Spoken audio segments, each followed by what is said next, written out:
El uso de las imágenes en el seno de la cultura cristiana es casi tan antiguo como el mismo cristianismo. Los vestigios del uso de imágenes por los primeros cristianos están ya más que comprobado, y los estudios que lo avalan son ya piedra angular en cualquier análisis histórico del desarrollo de esta religión.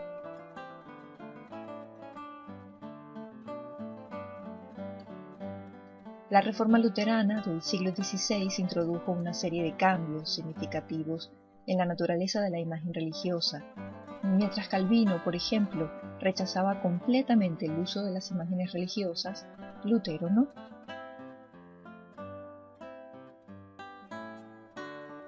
Para ejemplificar los cambios que sufrirá la concepción de la imagen religiosa en el seno del protestantismo, me valdré de tres obras singulares, de dos artistas muy próximos a Martín Lutero.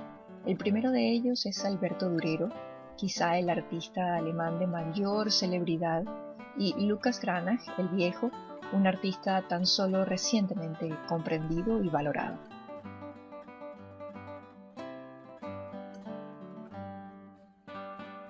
Durero obsequia en 1526 a las autoridades de Nuremberg su obra conocida como Los Cuatro Apóstoles. Es una obra compuesta por dos paneles separados, cada uno con un par de apóstoles. El de la izquierda nos muestra a Juan Evangelista, en primer término, y al fondo a Pedro. El de la derecha nos muestra a Pablo y al fondo a Marcos. Con esta pintura Durero realiza una declaración de fe. Al pie de las figuras añadió una inscripción en la que puede leerse algunos pasajes bíblicos en alemán, tomados de la traducción luterana de este libro, recién publicada en 1522.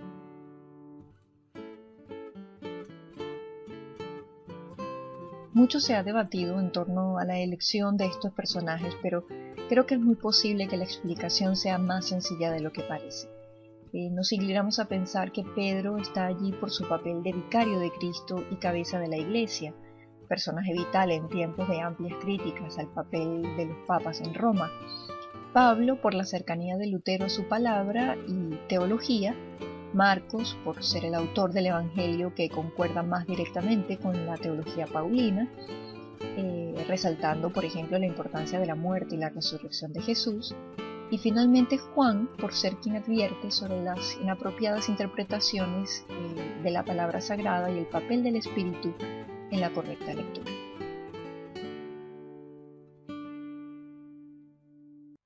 Esta obra es una suerte de credo iconográfico a partir de la esencia de la prédica luterana, una declaración abierta del apoyo del artista a Martín Lutero, más que a cualquier otro reformador radical de su tiempo. Durero parece haber organizado a los cuatro apóstoles de tal modo que pudieran expresar la jerarquía que por entonces el propio Lutero les brindaba. En primer plano tenemos a Juan y Pablo, por ejemplo, las fuentes principales de las enseñanzas de Lutero sobre la salvación. Es muy interesante ver que en los cuatro apóstoles hay una referencia constante a la Biblia como continente de la palabra sagrada. Pablo sostiene un libro, Marcos un pergamino, Juan también abre un pequeño libro con el texto escrito por él. Más aún, en el caso particular de Pablo, Durero ha colocado en manos de éste la espada, su símbolo tradicional de martirio, lo que no se refiere exclusivamente a ellos, sino a la frase de la epístola paulina a los Efesios que reza: y toma la espada del Espíritu, que es la palabra de Dios.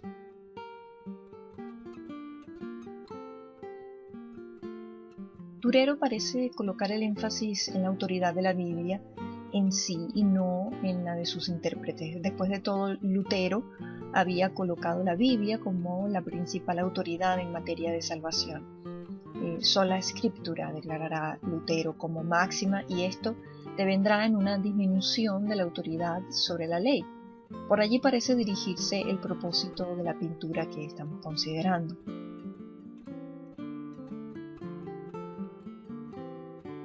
Lo más importante es que esta obra de carácter religioso no tiene cualidad devocional. Los cuatro apóstoles no llenan las tradicionales características de un retablo para un altar. Eso es claro, es evidente.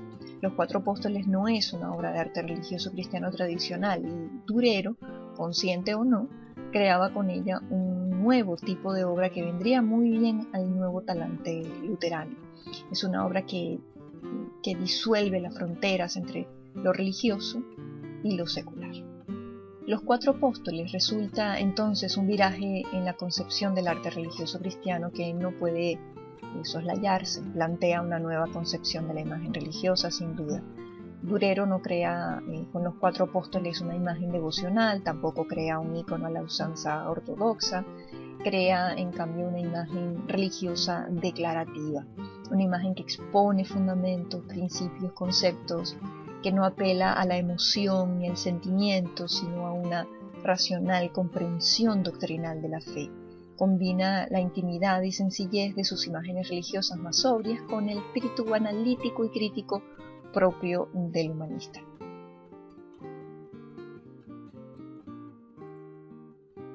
Lucas Cranach, el viejo más que Durero, sí tuvo la oportunidad de desarrollar toda una iconografía protestante que vale la pena mirar y que en cierto modo sigue la línea de los Cuatro Apóstoles. En 1529 Cranach realiza la obra titulada Ley y Evangelio, conocida también como Ley y Gracia. El pintor concebiría esta obra en estrecha colaboración con el propio Lutero, su gran amigo. El resultado va a ser una pintura que no solo explica las claves de la enseñanza luterana sobre la salvación, sino que además su simbolismo muy complejo signará una diferencia sustancial en la función de la obra de arte religioso como medio de enseñanza.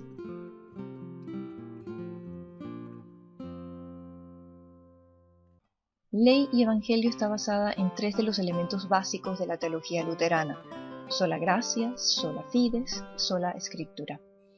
Sola gratia se refiere a la salvación por la sola gracia de Dios.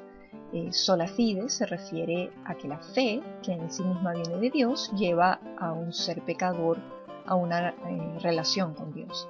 Los dos obsequios de la fe y la gracia hacen posible la salvación. Sola Escritura afirma la centralidad de la Escritura como el lugar en el cual la palabra de Dios se ha revelado. Uno de los objetivos del arte de la Reforma era limitar el potencial expansivo de las pinturas en cuanto a su interpretación. Para Lutero, las imágenes deben ilustrar la palabra, no reemplazarla. De este modo, Ley y Evangelio solo podría tener el sentido que su creador intentó para un espectador ya entrenado en el pensamiento luterano. Así, de este modo, suplementaría un texto o unas ideas expresadas por escrito. La imagen no es, en este caso, un sustituto intercambiable por las ideas escritas.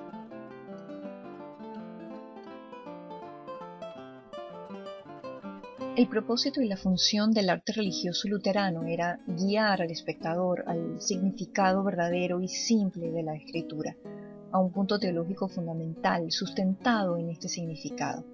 Las obras de arte no podían tener significados abiertos o peor aún, era necesario acercarse a ellas con un conocimiento previo. El arte no era para ignorantes. Esto evidentemente se aleja de la tradicional justificación del arte religioso asociado con el Papa Gregorio el Grande, a partir de cuya interpretación las imágenes ofrecen un sustituto del mensaje escrito para los iletrados.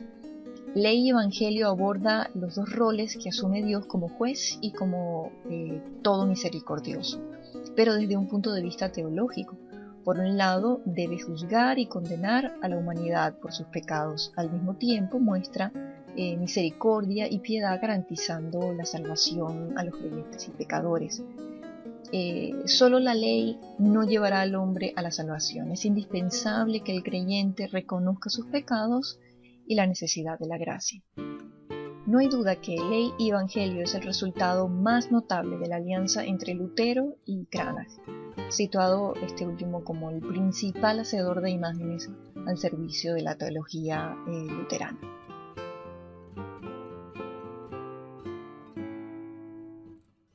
Otras obras de Cranach, como el Cristo bendiciendo a los niños, También nos hablarán de cómo la Reforma en sus primeras décadas emplearía las imágenes religiosas a su favor.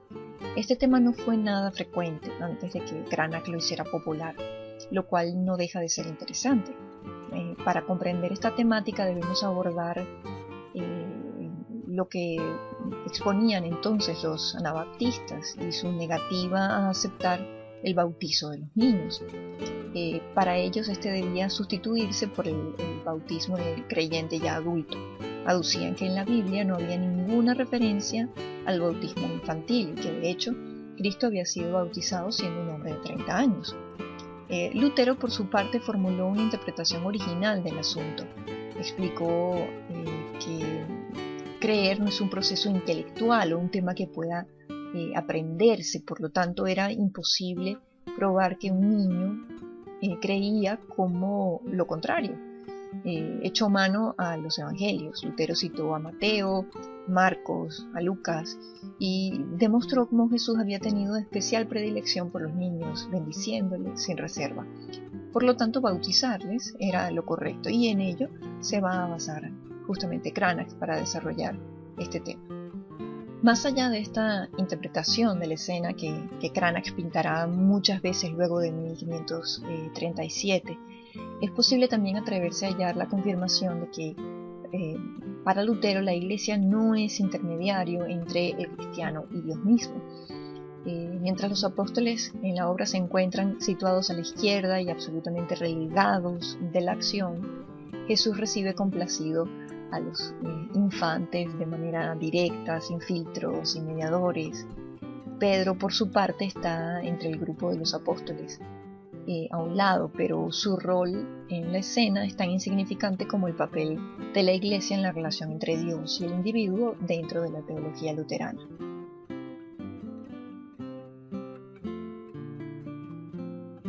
Durero, con los 4 apóstoles, confirmó que la obra de arte religioso puede emplearse como una declaración teológica basada en la Escritura, mientras que Cranach, por su parte, cambió la función tradicional del retablo de ser un marcador ritual católico expresamente devocional a ser una herramienta de instrucción religiosa.